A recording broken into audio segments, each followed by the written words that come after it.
India आप तक समाचार, कड़वा लेकिन सच।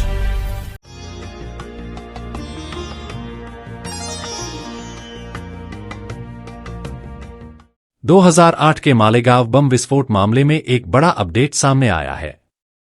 राष्ट्रीय जांच एजेंसी (एनआईए) ने बीजेपी की भोपाल की पूर्व सांसद साध्वी प्रज्ञा सिंह ठाकुर सहित 7 आरोपियों के लिए मृत्युदंड की मांगनी की है। मुंबई की विशेष अदालत में एनआईए ने गैरकानूनी गतिविधि निवारण अधिनियम (यूएपीए) की धारा 16 के तहत यह सजा देने का तर्क पेश किया है। एनआईए ने साफ कहा कि साध्वी प्रज्ञा और अन्य आरोपियों पर कोई दया नहीं दिखाई जानी चाहिए। इस मामले ने एक बार फिर सियासी तूफान खड़ा कर दिया है। मालेगांव में 29 सितंबर 2008 को एक मस्जिद के पास मोटरसाइकिल में लगाए गए बम से विस्फोट हुआ था, जिसमें 6 लोगों की मौत हो गई थी और 100 से ज्यादा लोग घायल हुए थे। इस मामले की जांच पहले महाराष्ट्र एटीएस ने शुरू की थी, लेकिन बाद में 2011 में इसे एनआईए को सौंप दिया गया।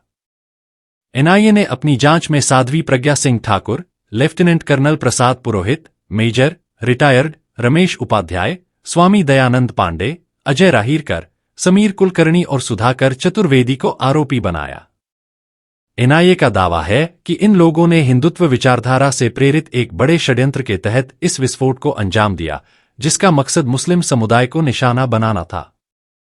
मुंबई की विशेष अदालत में एनआईए ने 1500 पेज से ज्यादा की अपनी अंतिम दलील पेश की।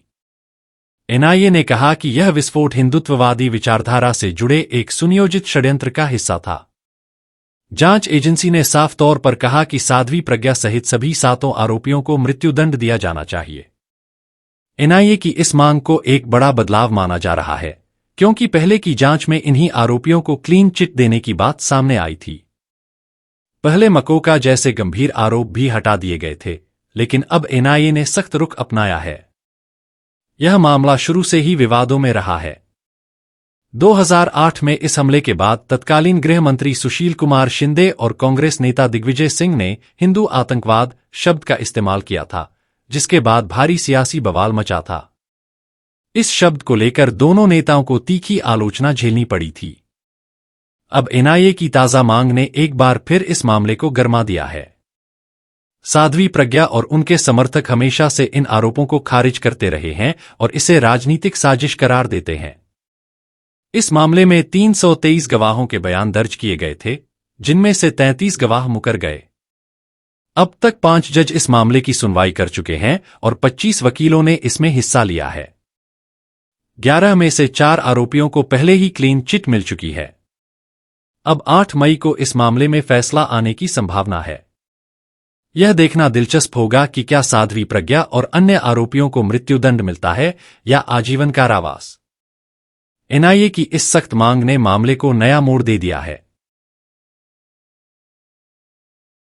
जळगावची नवी ओळख वस्त्रनगरी सुरेश कलेक्शन्स अँड क्रिएशन 80 फुटी कांदळदा रिंग रोड राधाकृष्ण नगर चौक छत्रपती शिवाजी नगर जळगाव। सौंदर्य विश्वाची 73 वर्षांची परंपरा Suresh collections and creation Jalgaon.